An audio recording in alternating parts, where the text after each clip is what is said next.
Quick, think of a location where two people might have a conversation. Say it out loud. What did you think of?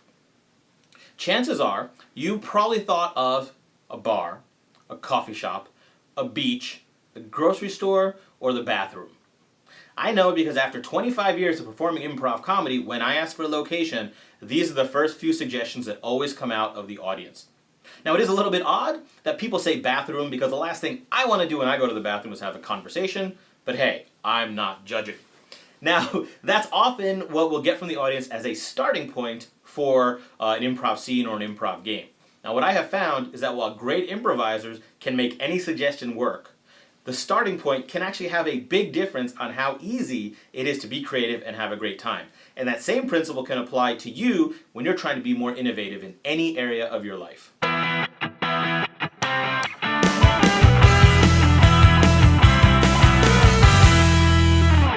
In this day and age, innovation is critical.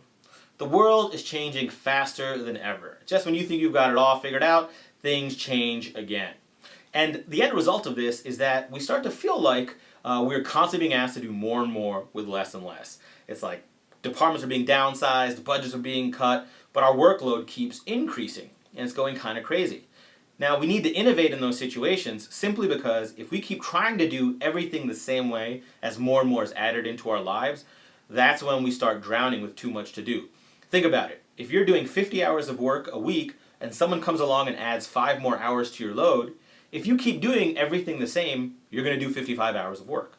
If, however, you step back and be a little innovative and say, how can I come up with new creative ways of doing what I was doing, you can maybe get those 50 hours down to 46. And now you're only adding up to 51. And if you're really creative, you might find a way of getting those 50 hours down to 44, so even adding 5 hours takes you to 49. So, as a short form improviser, I play games where I get suggestions from the audience, and then I use those as the basis for the scenes and exercises I'm going to do. Before I start this story, every speaker has kind of like their motivational system, the process, their step-by-step techniques.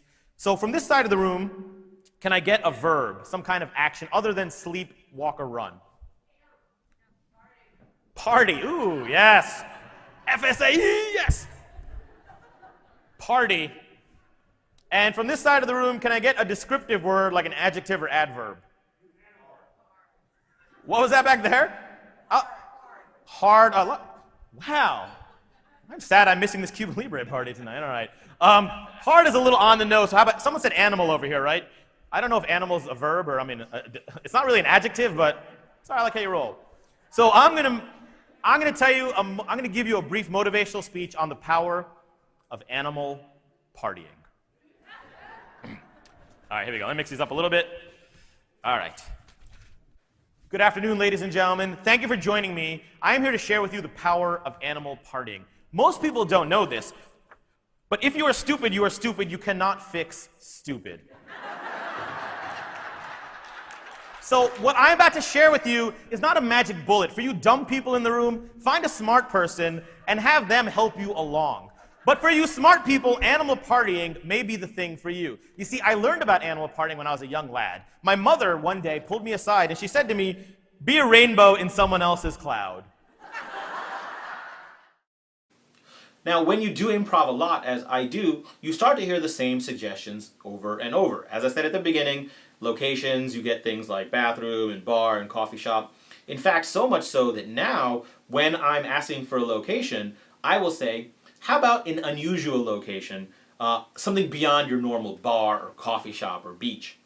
Because I know that's the first thing people are going to yell out. Now, here's the thing.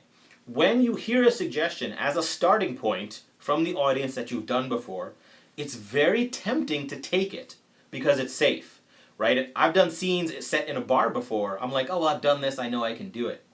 The problem is it completely cuts your creativity. Because when you're going with the same suggestion, you're not doing anything new. And of course, creativity is creating, which means coming up with new stuff. So I really challenge myself and push myself every time I perform to try to do different things and take different suggestions that I haven't taken before. Not just because I like the challenge, but because I know that at the end of the day, that's going to make me more creative and it's going to make the scene and the improv work much stronger. Now, off stage, when you're trying to innovate in your own life to solve those problems or cut down on your workload, you're going to run into the same issue. And I've seen this all the time with groups and individuals where they'll try to solve a problem or come up with a new way of doing things, but they keep starting from the same place. It's like if you're planning an event, you start at the beginning of the event and think your way through it. It makes total sense. But if you want to be creative and you keep starting at the same place, your mind is going to give you the same ideas. So why not think about the end of the event first? Why not think about the middle? Why not think about something unrelated? Right? We change our starting points, and starting point doesn't just mean time. You can change your starting point by thinking of something completely unrelated to the problem. You can think about something outside of it and then work your way in. Just change the initial discussion point because that's going to drive your creativity in many different ways. So the next time you're sitting there trying to be creative, trying to solve a problem, trying to innovate a new system or process, and you're getting stuck, try changing your starting point and see how that drives your creativity in new directions. Here are some of the most common suggestions called out at improv comedy shows.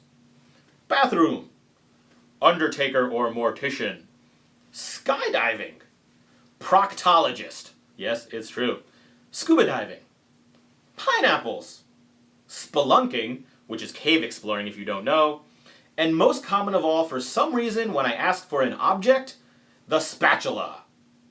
I don't know why, but people like to say spatula.